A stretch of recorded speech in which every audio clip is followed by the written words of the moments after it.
और हम हर पत्र का परिभाषा, विशेषता, महत्व, प्रारूप और उसके उदाहरण और संबंधित जो क्वेश्चन एग्जाम में आए हैं उनकी प्रैक्टिस करते हुए आगे बढ़े। Clear? Any doubt? No no sir. Sir. ठीक, तो शुरुआत करते हैं हम लोग पत्राचार से। और पहला जो पत्र हमारा है वो है हमारा शासकीय पत्र। शासकीय पत्र या इसी को हम लोग बोलते हैं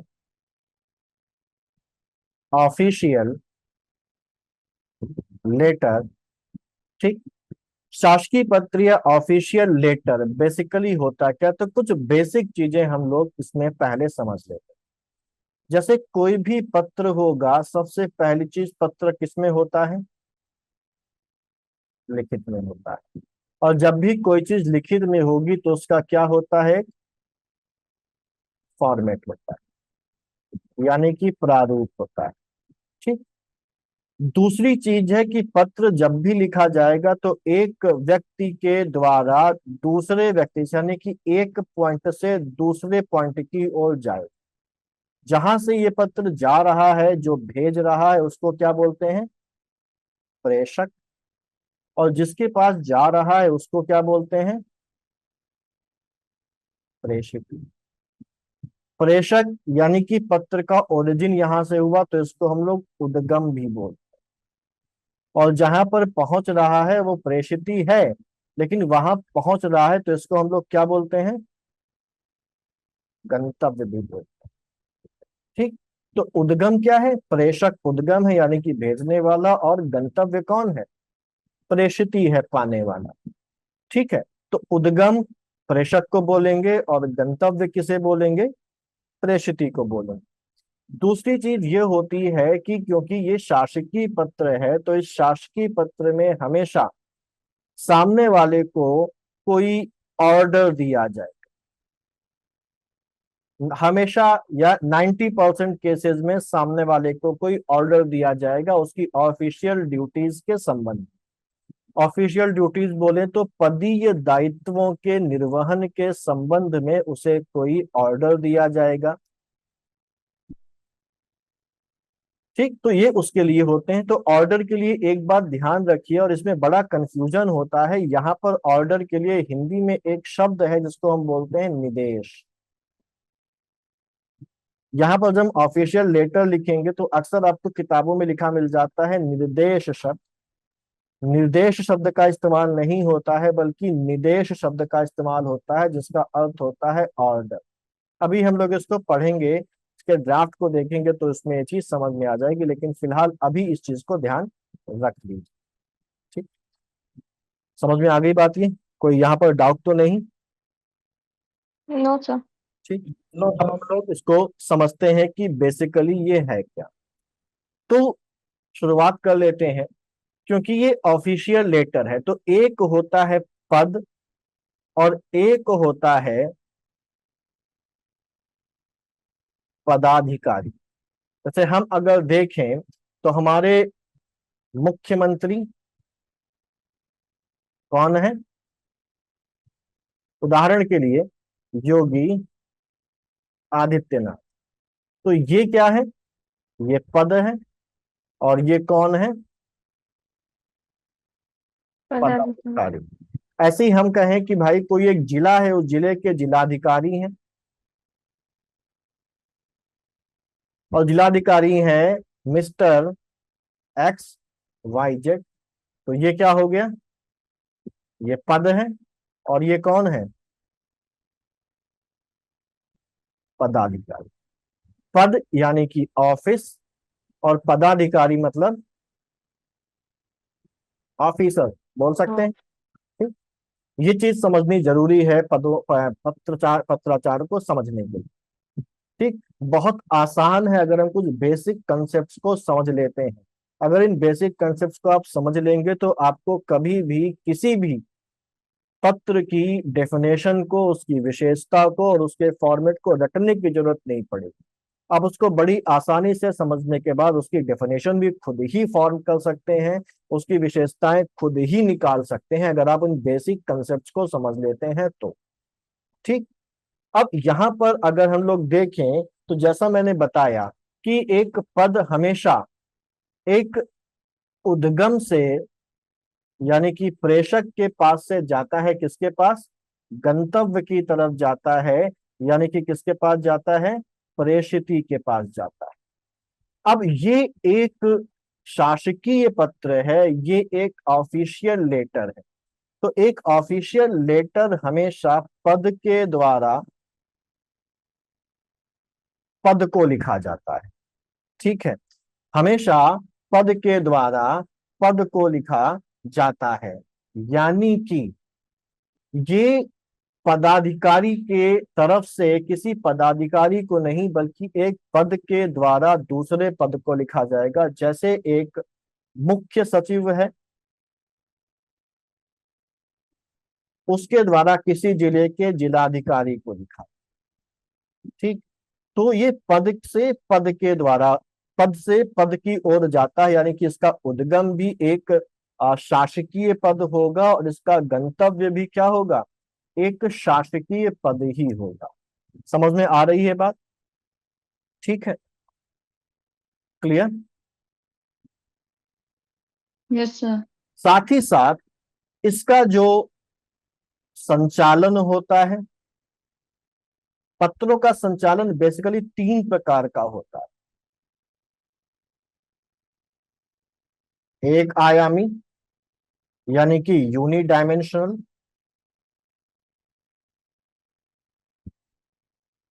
द्विआयामी यानी कि 2 डायमेंशनल, और बहुआयामी यानी कि मल्टी डायमेंशनल। एक आयामी का मतलब हो गया कि एक पत्र लिखा गया, एक पत्र यहां पर लिखा गया प्रेषक के द्वारा और वो भेजा गया प्रेषिती की तरफ, और प्रेषिती इसका जवाब नहीं देगा। तो वो पत्र जो भेजा जाता है लेकिन इसका जवाब आना जरूरी नहीं होता है, या जिसका जवाब नहीं दिया जाता है, ऐसे को क्या बोला जाता है, एक आयामी, यानी कि एक दिशा में ही जा रहा है, इसका रिप्लाई करना आवश्यक नहीं है, इसका रिप्लाई नहीं आएगा। तो ऐसा जो पत्र होगा उसको क्या बोलेंगे, एक आयामी बोलेंगे। ठीक, वहीं वो पत्र जो प्रेषक के द्वारा प्रेषिती को भेजा गया और इसके बदले में प्रेषिती वापस जवाब भी भेजेगा, तो यहाँ पर एक डायरेक्शन ये हुई और उसके बाद दूसरी डायरेक्शन क्या हो गई, ये हो गई। तो ये कैसी डायरेक्शंस हो गई, द्विआयामी। तो ये कैसा हो गया, द्विआयामी पत्र होता है। और ऐसे ही बहुआयामी हम लोग आगे चल के जब उसका रिलेटेड जब लेटर आएगा तो हम लोग बहुआयामी की बात करेंगे। फिलहाल एक आयामी जो पत्र होते हैं और जो द्विआयामी पत्र होते हैं, ये आपको क्लियर हुआ? Yes sir. ठीक, तो मान लीजिए कि मुख्य सचिव ने किसी जिले के जिलाधिकारी को एक पत्र लिखा है कि आपके जिले में एक दंगा हुआ था और उस दंगे के संबंध में एक जांच रिपोर्ट तैयार करके हमको भेजी। तो यहाँ पर मुख्य सचिव प्रेषक हो गया और जो जिलाधिकारी हो गया वो प्रेषिती हो गया, और यहाँ से एक पत्र लिखकर भेजा गया, एक शासकीय पत्र। क्या इसका जवाब आएगा? Yes sir. सर आएगा, सर आए आएगा, ना, बिल्कुल, क्योंकि उसके आएगा जवाब जी। में ये जांच रिपोर्ट तैयार करके भेजेगा। तो ये कैसा हो गया, ये ये द्विआयामी। टू द्विआयामी। डायमेंशनल हो गया। तो जो भी शासकीय पत्र होते हैं वो कैसे होते हैं, द्विआयामी होते हैं। कैसे होते हैं, द्विआयामी। एक आयामी भी हो सकता है लेकिन जनरली ये कैसे होते हैं, जनरली ये द्विआयामी होते हैं।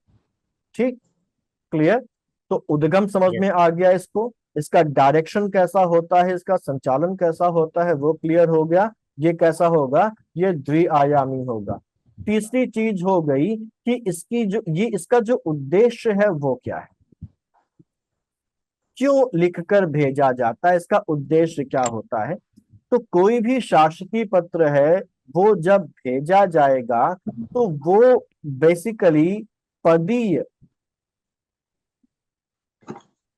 दायित्वों के निर्वहन के संबंध में, पदीय दायित्वों के निर्वहन के संबंध में होगा। पदी दायित्वों के निर्वहन के संबंध में वो भेजा जाएगा, और इस पदी दायित्व के निर्वहन के संबंध में कुछ सूचनाएं भेजी जाएंगी, ठीक, या कोई निर्देश भेजा जाएगा, या कोई नीति सरकार के द्वारा बनाई जा रही है तो उस नीति के बारे में नीचे जो कनिष्ठ अधिकारी हैं उनको जानकारी दी जाएगी, कोई आदेश दिया जाएगा उच्चाधिकारी के द्वारा नीचे वाले अधिकारी को, ठीक है, क्लियर। तो इस उद्देश्य से हमारा ये शासकीय पत्र लिखा जाता है, और ये शासकीय पत्र उच्च अधिकारी से यानी कि सीनियर ऑफिसर से जूनियर ऑफिसर को भी भेजा जा सकता है, जूनियर ऑफिसर के द्वारा सीनियर ऑफिसर को भी भेजा जा सकता है, या सेम रैंकिंग के ऑफिसर्स के बीच में भी शासकीय पत्रों को भेजा जा सकता है। जैसे अगर सरकार के स्तर पर कोई नीति बनाई गई और उस नीति का पालन करना है सभी अधिकारियों को, तो जो उच्च अधिकारी होगा वो एक ऑफिशियल लेटर के माध्यम से अपने सभी जूनियर्स को उस नीति का पालन करने का आदेश देगा। तो ये जो पत्र है किसके द्वारा भेजा जा रहा है? सीनियर के तरफ से जूनियर्स को भेजा जा रहा है।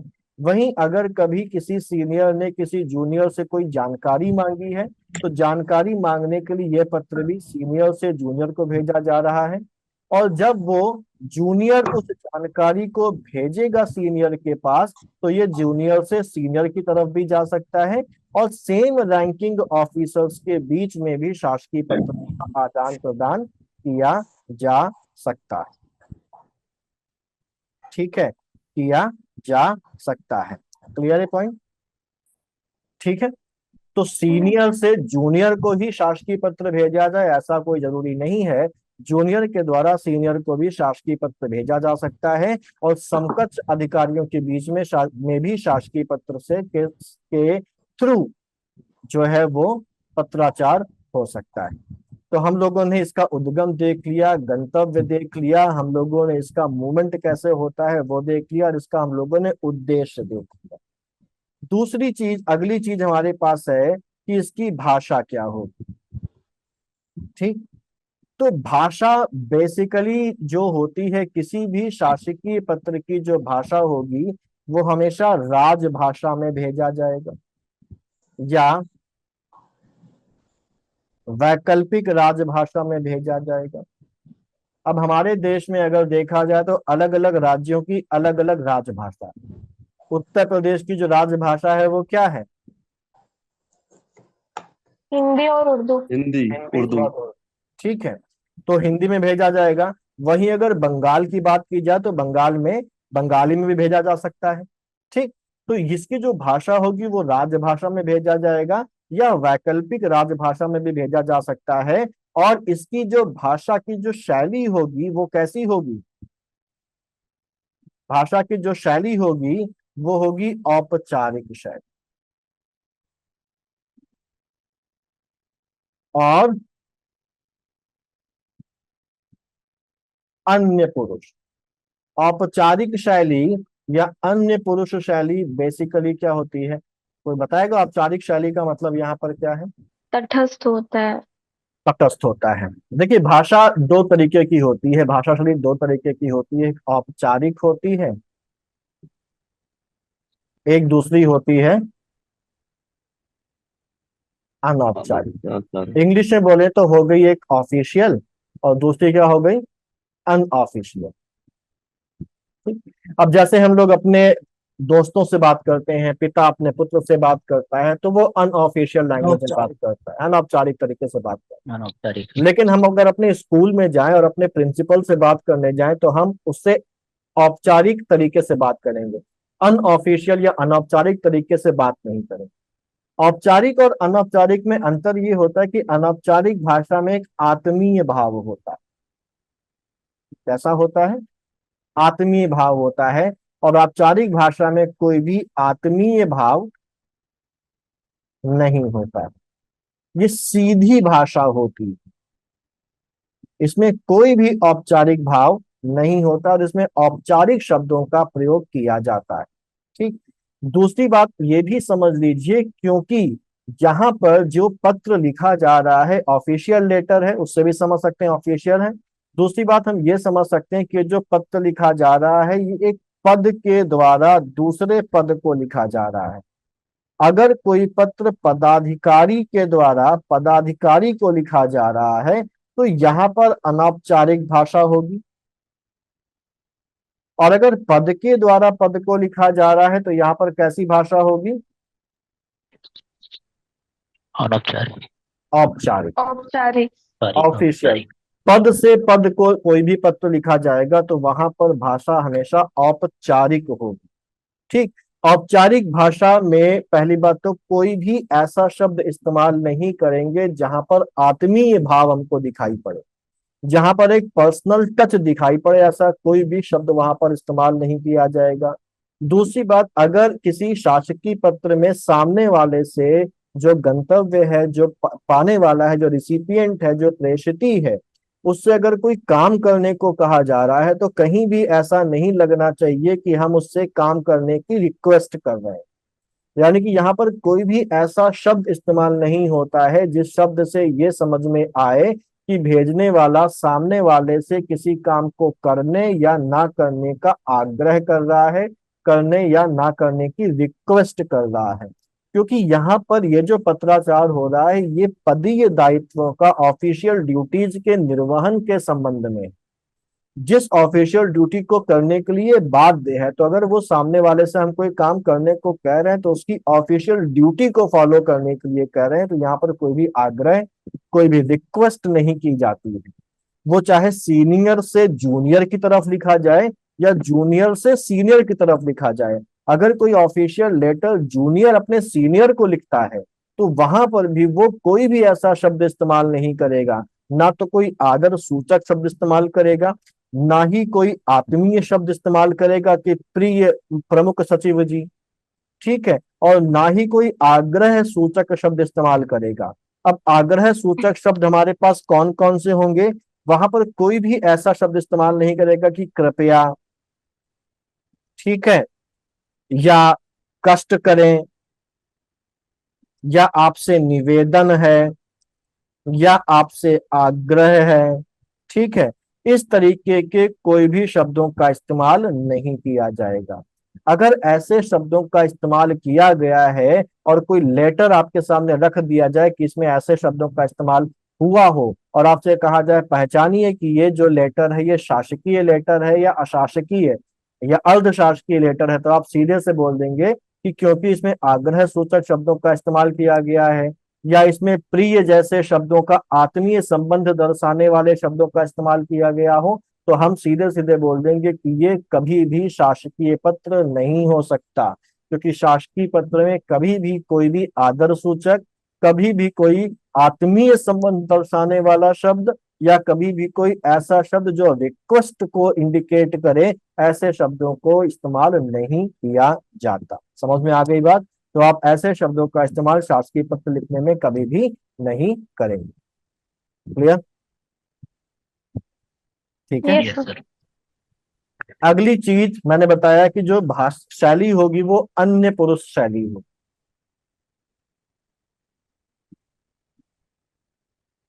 अन्य पुरुष शैली होगी। अन्य पुरुष शैली का मतलब हो गया, आपको इतिहास की एक बात बताऊं कि जो अकबर है, अकबर हमेशा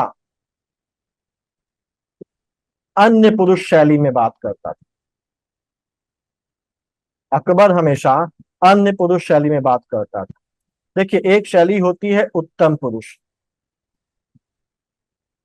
एक शैली होती है, एक होता है मध्यम पुरुष और एक होता है अन्य पुरुष।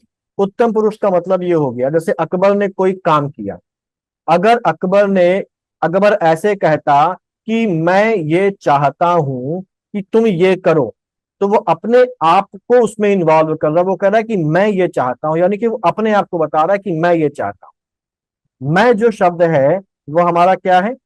हाँ, उत्तम पुरुष को प्रथम पुरुष भी कहते हैं। तो अगर वहां पर मैं जैसे शब्द का इस्तेमाल हुआ है तो ये उत्तम पुरुष शैली होती है। ठीक है। तो अकबर अगर ये बोल रहा है कि मैं ये आदेश दे रहा हूं या मैं ये कह रहा हूं, तो ये उत्तम पुरुष शैली है। लेकिन अकबर कभी भी मैं शब्द का इस्तेमाल नहीं करता था अपने लिए, वो कभी भी उत्तम पुरुष शैली का इस्तेमाल नहीं करता था। आप फिल्में भी देखेंगे तो उसमें भी लिखेगा कि माँ बदौलत चाहते हैं या बादशाह सलामत चाहते हैं, है ना, ऐसे बोलता था। तो यहाँ पर वो क्या कह रहा है कि माँ बदौलत चाहते हैं कि ऐसा काम किया जाए या बादशाह सलामत चाहते हैं कि ऐसा काम किया जाए, तो वो अपने आप को उस पद से अलग करके उस पद की तरफ से संबोधित करके कहता है। और जब हम इस तरीके से बात करते हैं तो इसको क्या बोला जाता है? अन्य पुरुष शैली बोला जाता है।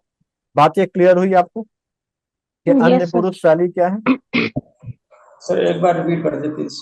हाँ, यहाँ पर ये अन्य पुरुष शैली में लिखा जाएगा, यानी कि मैं ऐसा करने को बोल रहा हूं या मैं ऐसा चाह रहा हूं, ऐसा कभी भी नहीं होगा। हमेशा उस पद को संबोधित करके काम किया जाएगा। यानी कि अगर प्रमुख सचिव पद को लिख रहा है तो हम भले ही प्रमुख सचिव हों और पत्र हम ही लिख रहे हैं और आदेश भी हम ही कर रहे हैं, तो हम कभी भी ये नहीं कहेंगे कि मैं आदेश कर रहा हूं, क्योंकि ये तो पदाधिकारी के लेवल पर लिखा ही नहीं जा रहा है, तो पद के लेवल पर लिखा जा रहा है। तो इसलिए हमेशा लिखने वाला अपने आप को पद से अलग हटाकर लिखता है। ठीक, जैसे मैंने अकबर का एग्जाम्पल दिया, अकबर बादशाह है, तो अगर वो कुएं खुदवाने का आदेश दे रहा है तो वो ऐसे भी बोल सकता है कि मैं कुएं खुदवाने का आदेश देता हूं, लेकिन वो ऐसे नहीं बोलेगा, बल्कि वो क्या बोलेगा कि माँ बदौलत या बादशाह सलामत कुएं खुदवाने का आदेश दे रहे हैं। तो वो अपने पर्सनैलिटी को उससे अलग करके एक बेसिकली एक ऑफिस या एक पद की तरफ से वो ऑर्डर दे रहा है। जब इस तरीके से हम उसको लिखते हैं या इस तरीके से बोलते हैं तो इस शैली को बोला जाता है अन्य पुरुष शैली। ठीक है। ठीक है, क्लियर? Thank you sir. क्योंकि Yes, इसको इस तरीके से लिखने का ऑब्जेक्टिव ये है, वही ऑब्जेक्टिव जो मैंने कुछ देर पहले बताया था, कि इसमें बिल्कुल भी पर्सनल टच नहीं आना चाहिए, इसमें बिल्कुल भी अपना निजी टच नहीं आना चाहिए, क्योंकि ये पद की तरफ से लिखा जा रहा है, एक ऑफिस की तरफ से लिखा जा रहा है। इसीलिए इसको वो तटस्थ भाव देने के लिए अन्य पुरुष शैली में ही लिखा जाता है।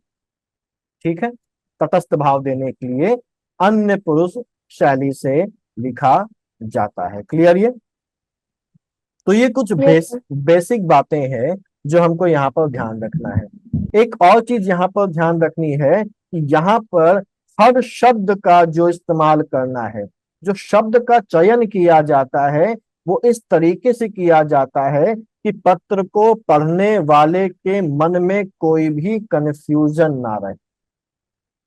कंफ्यूजन का मतलब ये है कि हर शब्द इस तरीके से उसमें चयन करके लिखा जाए कि एक ही मतलब निकले। सर ठीक है, इसका मतलब नहीं समझ आया। हाँ, मैं अभी इसको बताऊंगा तो आपको क्लियर हो जाएगा। अभी अभी हम इसकी विशेषता जब लिखेंगे तो मैं आपको बताऊंगा। ठीक है, तो शब्द का मतलब ऐसे शब्दों का इस्तेमाल किया जाए जिससे कि जो मतलब निकले वो एक ही निकले, यानी कि कोई भी पाने वाला उसका कोई और मतलब ना निकाल सके कि भाई इसका मतलब ये भी हो सकता है। ठीक है, यानी कि जो भी मैसेज हम यहाँ से भेजना चाह रहे हैं, जो भी ऑफिसर अपना सीनियर जूनियर को या जूनियर सीनियर को जो भी मैसेज, जो भी ऑर्डर, जो भी इंस्ट्रक्शन या जो भी दिशा निर्देश भेजना चाहता है, वो दिशा निर्देश बिल्कुल उसी तरीके से सामने वाले को मिले और वो उसको उसी सेंस में समझे जिस सेंस में भेजा गया है। इसके लिए जरूरी होता है कि किसी भी ऐसे शब्द का इस्तेमाल ना किया जाए जिसके एक से ज्यादा मतलब हो सकते हैं। आप समझ में आई आपको बात में?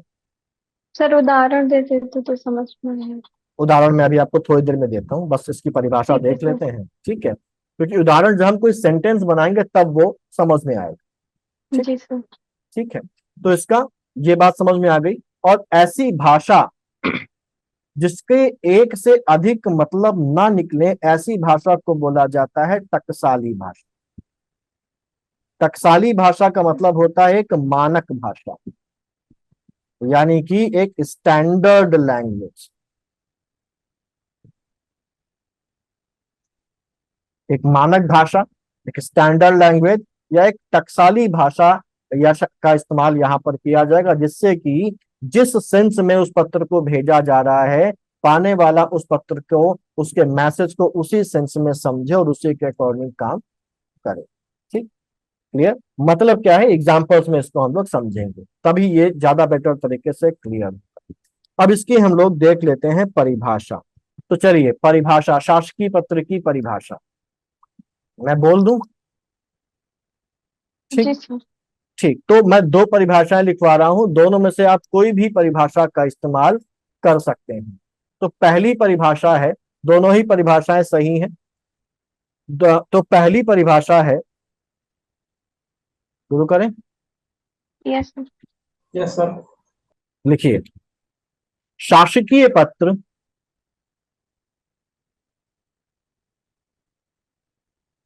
आलेखन का,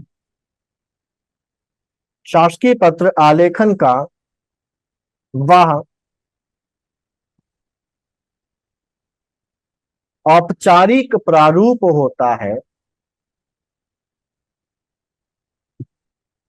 सर प्रारूप र में कौन सी वाली मात्रा होती है, बड़े मतलब? बड़े बड़े ऊ की, देखिए जब आप ये मात्रा लगाते हैं तो ये छोटे की मात्रा है, और जब आप ऐसे लगाते हैं गोला बना के तो ये बड़े ओ की मात्रा है। तो प्रारूप लिखा जाता है बड़े ओ की मात्रा के साथ। ठीक है, बोलने से ही समझ में आता है, प्रारूप है, प्रारूप नहीं है। प्रारूप जी होता सर। तो वो छोटे ओ की मात्रा होती। ठीक, तो यहाँ पर शासकीय पत्र आलेखन का, हाँ ये बात भी आपको ध्यान रखनी है। आपको जब आप स्पेसिफिकली आरओ की बात करें या पीसीएस मेंस में हिंदी की बात करें, तो आपको वर्तनी की अशुद्धि नहीं करनी है, स्पेलिंग मिस्टेक नहीं करनी है, ना तो हिंदी ड्राफ्टिंग के पेपर में, और ना ही आपको स्पेलिंग मिस्टेक करनी है निबंध में। क्यों? क्योंकि हिंदी यहाँ पर एक इंपॉर्टेंस रख रही है, और अगर आप स्पेलिंग मिस्टेक करते हैं तो वो आपके नंबर काट लेगा। ठीक है, बहुत से लोग क्या होते हैं, एग्जैक्ट लिख के आते हैं लेकिन स्पेलिंग मिस्टेक कहीं कहीं कर देते हैं, जिस वजह से उनके नंबर घट जाते हैं और एक नंबर दो नंबर से उनका जो सिलेक्शन है वो रुक जाता है। ठीक, तो सर स्पेलिंग, शब्दावली में जैसे स्पेलिंग में अगर कोई एक लेटर छूट गया है तो वो पूरे मार्क्स कट कर देते हैं या फिर कुछ देते हैं उसमें हाँ से? ना, जीरो देगा। हम्म। ठीक है, जीरो देगा आपको ये। ठीक, तो शासकीय पत्र आलेखन का वह औपचारिक प्रारूप होता है जिसमें, पूर्ण विराम नहीं है, जिसमें एक कॉमा, एक सेकंड मैं इसको लिख देता हूँ, कॉमा में गड़बड़ हो जाएगा।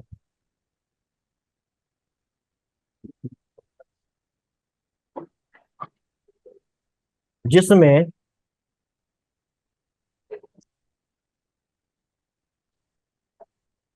एक शासकीय पद से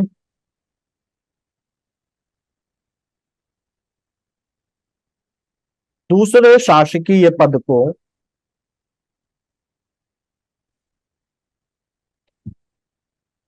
शासकीय नीतियों,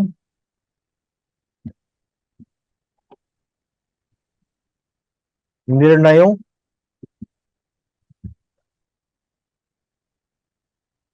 आदेशों,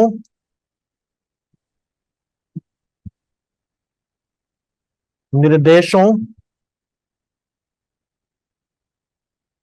अथवा सूचनाओं इत्यादि के सापेक्षिक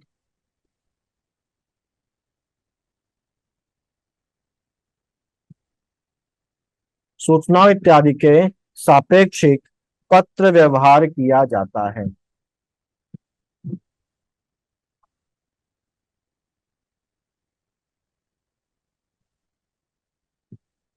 पत्र व्यवहार किया जाता है। ठीक, तो क्या डेफिनेशन है? शासकीय पत्र आलेखन का वह औपचारिक प्रारूप होता है जिसमें एक शासकीय पद से दूसरे शासकीय पद को शासकीय नीतियों, निर्णयों, आदेशों, निर्देशों, इनके बीच में कॉमा है, आदेशों, निर्देशों अथवा सूचनाओं इत्यादि के सापेक्षिक पत्र व्यवहार किया जाता है। ये डेफिनेशन है पहली। एक और डेफिनेशन आप यहाँ पर लिख सकते हैं, एक और डेफिनेशन आप यहाँ पर लिख सकते हैं। तो दूसरी डेफिनेशन है, बताइएगा जब बोलना हो। ठीक है सर, बोलिए। ठीक है, इसको लिखिए शासकीय पत्र। पहली लाइन सेम है। शासकीय पत्र आलेखन का वह औपचारिक प्रारूप होता है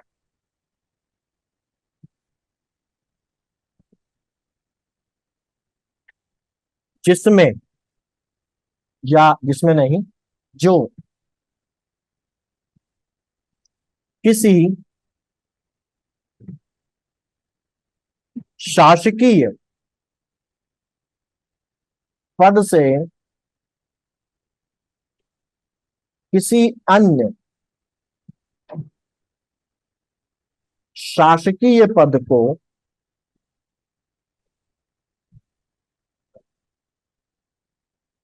द्विआयामी रूप में,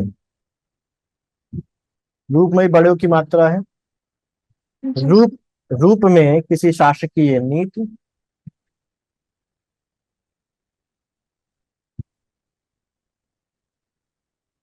किसी शासकीय नीति, निर्णय, आदेश अथवा निर्देश के परिप्रेक्ष्य में प्रेषित किया जाता है।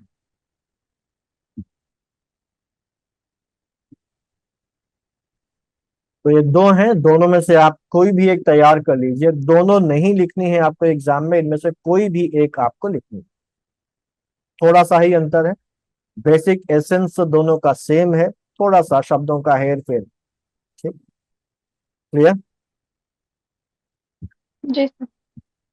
तो ये परिभाषा हो गई। परिभाषा के बाद अगला है हमारे पास, यहाँ पर निर्देश है। जब हम लेटर लिखेंगे तब निर्देश होगा, अभी यहाँ पर निर्देश है। शाबाश जी, ठीक है। अगला है शासकीय पत्र की विशेषता या विशेषताएं। तो शासकीय पत्र की विशेषताएं अगर देखी जाएं तो विशेषताएं जरा मुझे बताइए कि आपको अभी तक कुछ विशेषता समझ में आई इसकी? हम्म, हम्म, हम्म।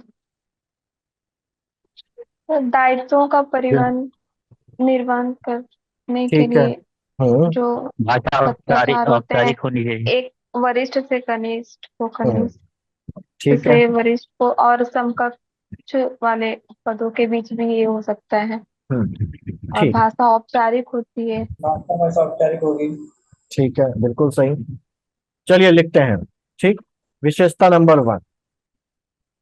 विशेषता नंबर 1, यह पद से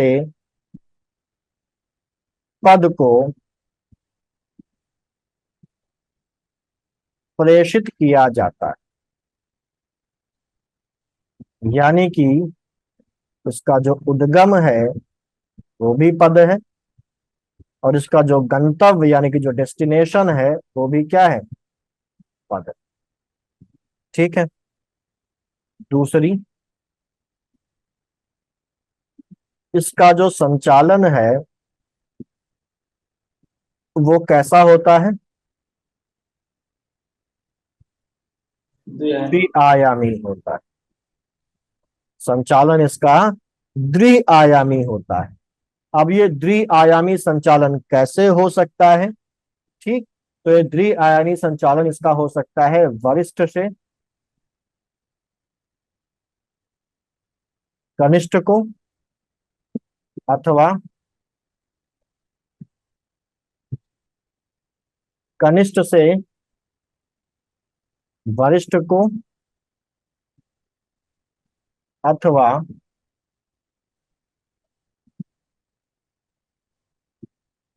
समकक्ष पदों के बीच, कि एक जिले के जिलाधिकारी ने दूसरे जिले के जिलाधिकारी के पास भेजा। ठीक, तो समकक्ष पदों के बीच भी हो सकता है। ठीक, इसके बाद इसकी जो उद्देश्य है, इसका जो विषय वस्तु है वो क्या है? तो इसकी विषय वस्तु या इसका जो कंटेंट होगा, इसकी विषय वस्तु शासकीय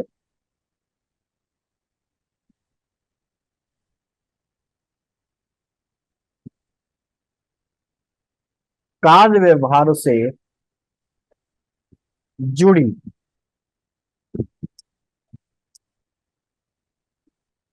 सूचना, निर्णय, आदेश, निर्देश, यहां पर निर्देश है, निर्देश नहीं है, ठीक है, निर्देश आदि से संबंधित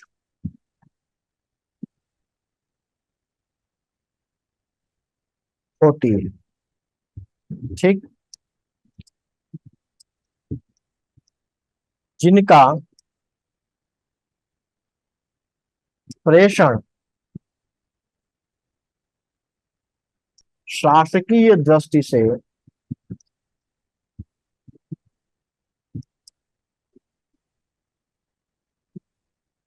आवश्यक होता है। ठीक, क्लियर? हटा दूं आगे? Yes sir. कितने पॉइंट हो गए थे? 3 पॉइंट। चौथा, चौथा पॉइंट है कि जो शासकीय पत्र होता है, इसकी जो भाषा शैली है, सर थोड़ा पीछे कर दीजिए प्लीज। बता दीजिएगा जब कर लो। एक मिनट सर। हाँ,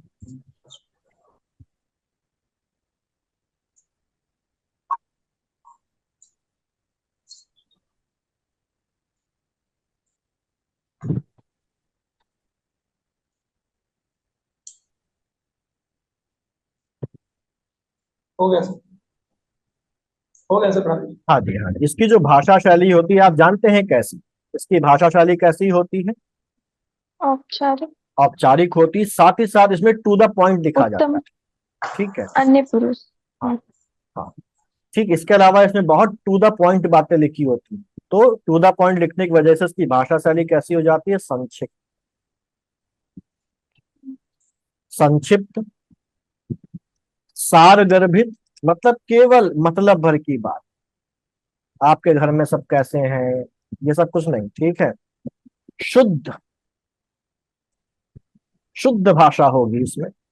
कैसी होगी? हम लोग एग्जांपल्स पढ़ेंगे ना, तब देखेंगे चल के। अभी बस आप थ्योरेटिकल पॉइंट ऑफ व्यू से इसको देखते चलिए, सभी चीजें क्लियर होंगी, प्रैक्टिकली क्लियर होंगी। शुद्ध, सरल, संयत, यस संयत, सिक्के बंद, और सिक्के बंद टकसाली। सिक्के बंद और टकसाली, यहाँ पर कुछ ऐसे शब्द हैं जो ये दिखा रहे हैं कि इसकी जो भाषा होगी और जो शब्द इस्तेमाल किए जाएंगे वो स्टैंडर्ड होंगे। ठीक है, ऐसे शब्द होंगे जिनका केवल एक ही मतलब निकलेगा। कंफ्यूजन का या किसी भी तरीके की कोई भी उसमें दो मतलब निकल आए, ऐसा कोई भी ना भाषा उसमें इस्तेमाल होगी, ना ऐसा कोई भी शब्द उसमें इस्तेमाल किया जाएगा। एक मानक भाषा होगी, एक स्टैंडर्ड भाषा होगी, और यही मानक भाषा, यही स्टैंडर्ड भाषा और यही शब्द आप सीख पाए, इसीलिए सिलेबस में क्या रखी गई है? प्रशासनिक शब्दावली रखी है। समझ में आई बात आपको? ठीक, क्लियर? तो सिक्के बंद, टकसाली व सिक्के बंद और टकसाली होगा कि सिक्के बंद टकसाली होगा सर? सिक्के और बंद, नहीं रहेगा? सिक्के बंद कॉमा टकसाली, और नहीं, व औपचारिक होती है। ठीक? इसी में चाहे तो इसी में लिख लें, अगला पॉइंट बना लें। अगला पॉइंट इसी से निकल के आया, औपचारिक से, कि यहां पर शासकीय पत्र में व्यक्तिगत व्यक्तिगत भाव का स्थान नहीं होता। मैं बताया था ना भी कोई आत्मीय शब्द इस्तेमाल नहीं होता, व्यक्तिगत भाव का स्थान नहीं होता है। और जो भी भाषा, जो भी शब्द इस्तेमाल किया जाएगा वो केवल इस तरीके की होगी जिसमें एक सरकारी भाषा नहीं होती है, तो वो शासकीय जो उसका भाव है, शासकीय जो उसका रूप है, वो उसमें हमको दिखाई पड़े, ऐसी भाषा होगी, सरकारी पत्रों वाली भाषा होगी। ठीक है, तो इसकी जो शब्दावली जो होती है एक खास प्रकार की होती है, विशिष्ट प्रकार की होती है, प्रशासनिक शब्दावली इस्तेमाल होती है, विशिष्ट प्रकार की होती है, जिसमें शासकीय भाव निहित होता है, जिसमें शासकीय भाव निहित होता है। यहां तक क्लियर? ठीक। सिक्स्थ पॉइंट है जो हम लोग बार बार देख रहे हैं कि शासकीय पत्र में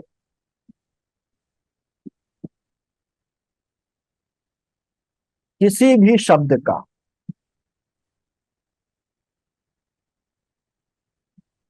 प्रसंगवश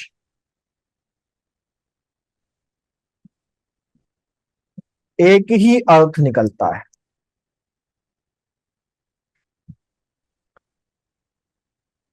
एक ही अर्थ निकलना इसलिए भी जरूरी है क्योंकि हमने भेजा किसी और मैसेज के साथ था, किसी और इंटेंशन के साथ था, लेकिन सामने वाले ने उसका किसी और इंटेंशन से समझ लिया, तो ये गलत अर्थ निकल जाएगा। इसका एक एग्जाम्पल क्या है?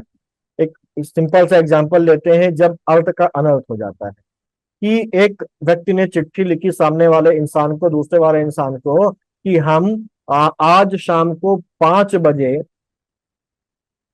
एक कोई जगह है, वहां पर एक पुल है।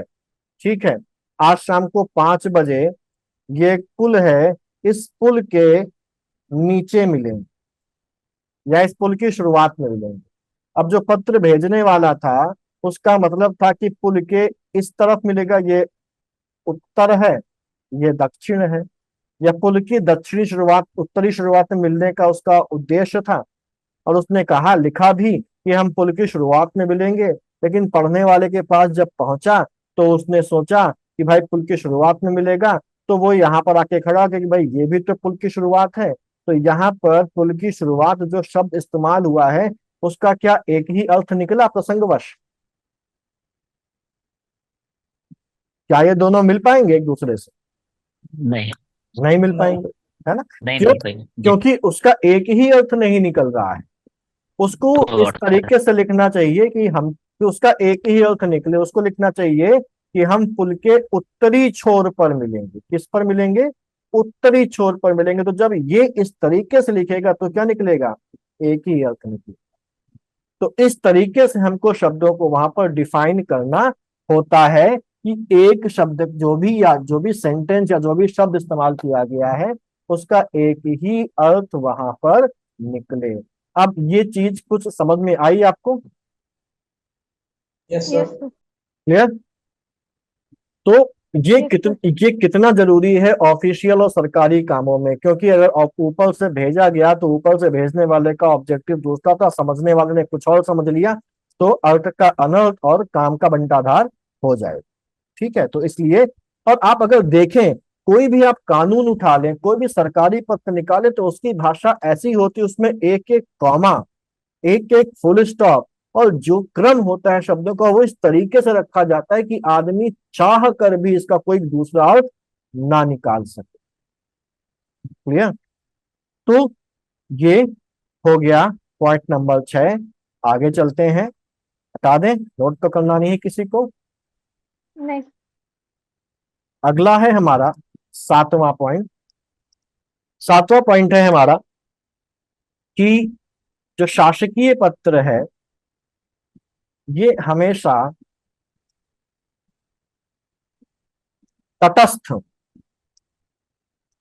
भाव से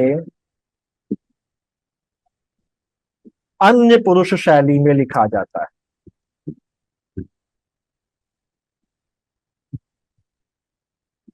जब प्रारूप और वो देखेंगे तब ये पॉइंट आपको क्लियर हो जाए। आठवां पॉइंट है कि क्योंकि ये सारगर्भित होता है, संक्षिप्त होता है, किसी भी आत्मीय शब्द की जरूरत नहीं होती, तो इसमें बेसिकली बहुत इंपॉर्टेंट पॉइंट है, इसमें अलंकार, कल्पना,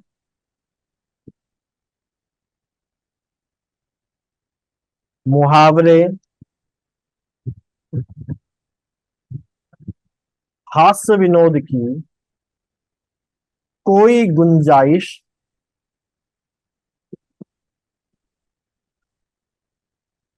नहीं होती है। टू द पॉइंट बात करनी है, टू द पॉइंट चीजें सामने वाले के सामने हमको पहुंचानी है। तो कोई भी ना तो अलंकार इस्तेमाल होगा, कोई भी मुहावरा भी इस्तेमाल नहीं होगा, कोई काल्पनिक बात, कोई हास्य विनोद जैसी कोई भी चीज की गुंजाइश इसमें नहीं होती है। और ये हमेशा राजभाषा, हमेशा, नेक्स्ट पॉइंट। हाँ नेक्स्ट पॉइंट, राजभाषा या वैकल्पिक राजभाषा में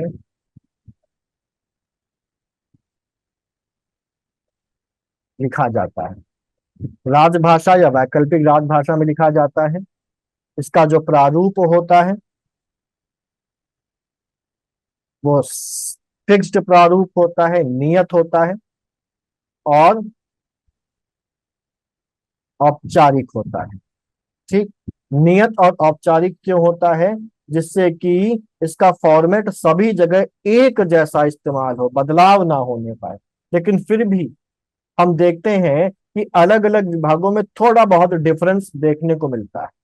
किताबों में भी जो आपको फॉर्मेट देके रखे गए, अलग अलग किताबों में अलग अलग फॉर्मेट आपको देके रखे गए, लेकिन हम लोग यहाँ पर जो फॉर्मेट पढ़ेंगे वो फॉर्मेट हम लोग पढ़ेंगे कि स्टैंडर्ड फॉर्मेट जो कमीशन या जो आयोग हमारा एग्जाम्स के लिए फॉलो करता है।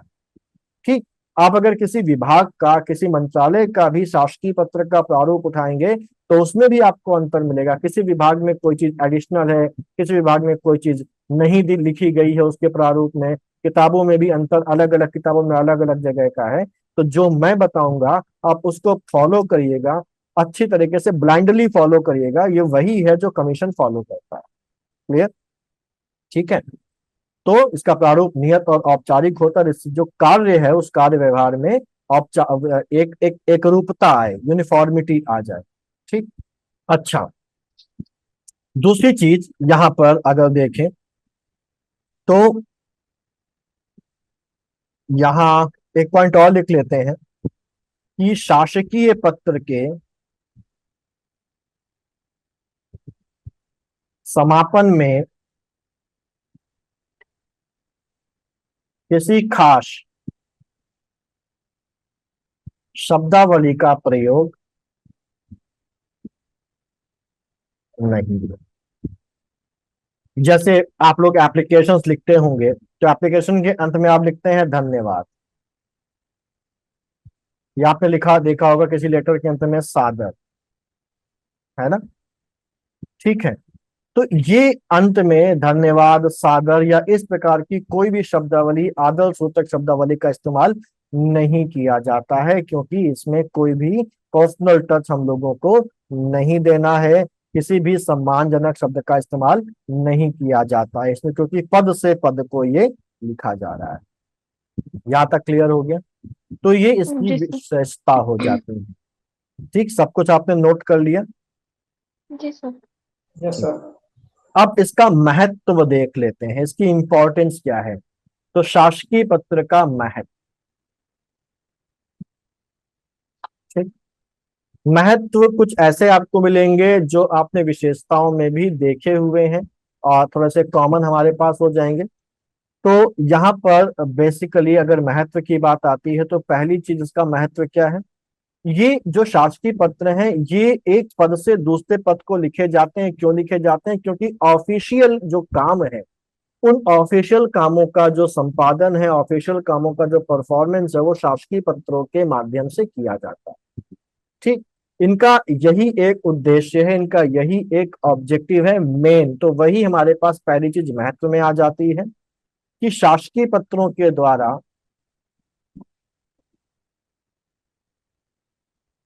शासकीय पत्रों के द्वारा शासकीय कार्य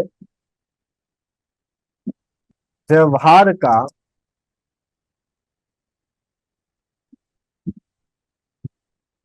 संपादन किया जाता है। ठीक है। और यहाँ पर ये जो बेसिकली है, जो आपके पद से संबंधित दायित्व है, उनको आपको उनका जो निर्वहन करना है, उनको आपको जो परफॉर्म करना है, उसके परफॉर्मेंस में शासकीय पत्रों का इस्तेमाल किया जाता है। जैसे आपका जो पद है उसके अंतर्गत आपको जो नीतियां हैं वो सर्कुलेट करनी होती है नीचे के अधिकारियों को, या उनसे आपको जानकारी मंगानी होती है, तो वो जानकारी आपको मंगानी है तो आप शासकीय पत्र लिखकर उसको जानकारी मंगाएंगे। नीचे वाला आपको कोई जानकारी भेजेगा तो उस जानकारी के साथ एक शासकीय पत्र आपको भेजेगा कि ये जानकारी हमारे द्वारा भेजी जा रही है। ठीक, तो पदीय दायित्वों के निर्वहन के लिए इसका प्रयोग किया जाता है।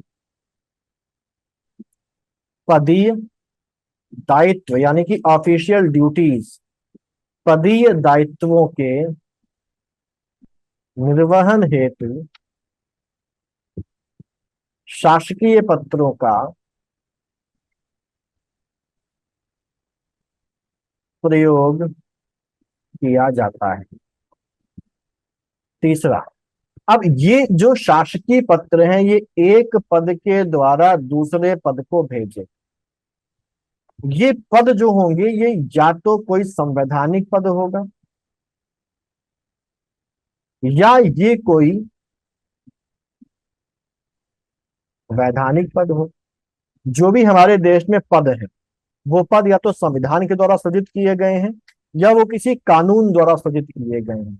ठीक है, तो वो जो पद है या तो वो संवैधानिक पद है या वैधानिक पद है। और अगर एक पद के द्वारा दूसरे पद को कोई लेटर भेजा जाता है तो ये लेटर किसकी संपत्ति है?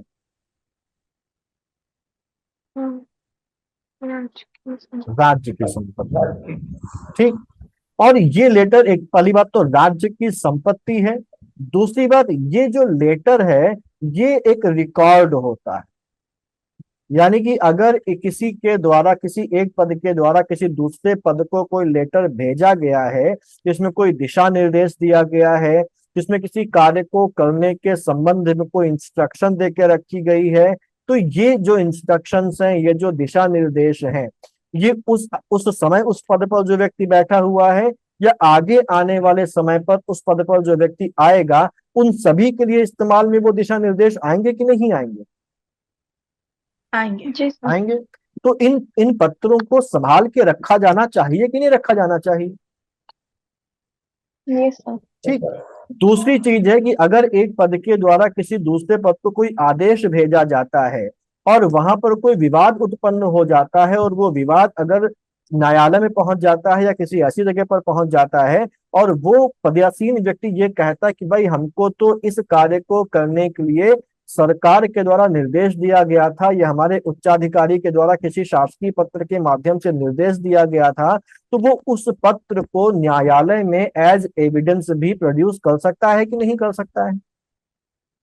कर जी सकता कर है। सकता है। ठीक, कर सकता है, क्योंकि ये तो ऑफिशियल है, ये तो एक सरकारी पत्र है, एक शासकीय पत्र है, तो इसकी बहुत सारी वैल्यू होती है और इसी के लिए इसको एक रिकॉर्ड माना जाता है, इसको एक अभिलेख माना जाता है, इसे अभिलेख माना जाता है। और क्योंकि ये एक अभिलेख है इसलिए इसका जो गजट है या जो सरकार का राजपत्र है, उस गजट या राजपत्र में ये प्रकाशित किया जाता है। गजट या राजपत्र में प्रकाशित होता है। गजट या राजपत्र क्या होता है? सरकार के द्वारा जारी किया गया एक आदेश, जो सरकार की सील या सरकार की मुहर से जारी होता है, उसको गजट या राजपत्र बोलते हैं। ठीक, तो ये गजट या राजपत्र में प्रकाशित होता है।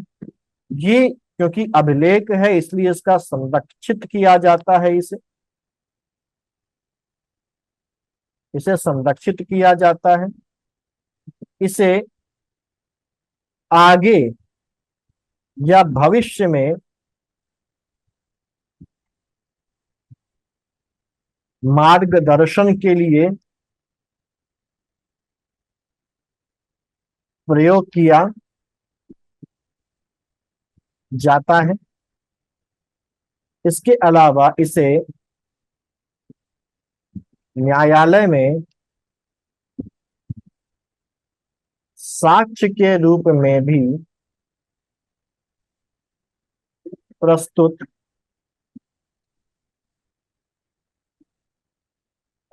किया जा सकता है। ठीक है, क्लियर। साथ ही साथ इससे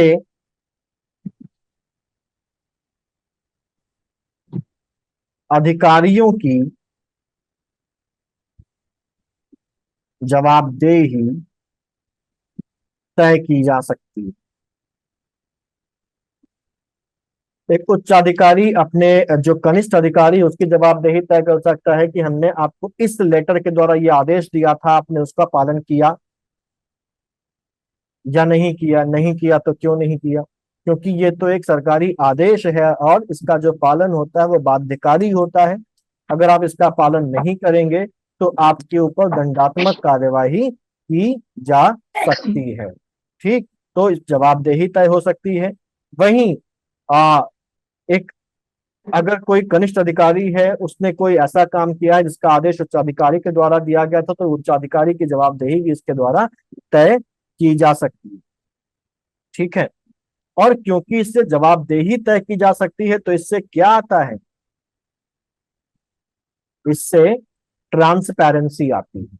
ठीक है, दूसरी बात, क्योंकि ये राजपत्र में प्रकाशित होता है तो ये जनरल पब्लिक के लिए अवेलेबल होता है, आम जनता भी इसको देख सकती है। ठीक है, तो इससे क्या होती है, इससे ट्रांसपेरेंसी यानी कि पारदर्शिता, शासन की पारदर्शिता, जवाबदेही,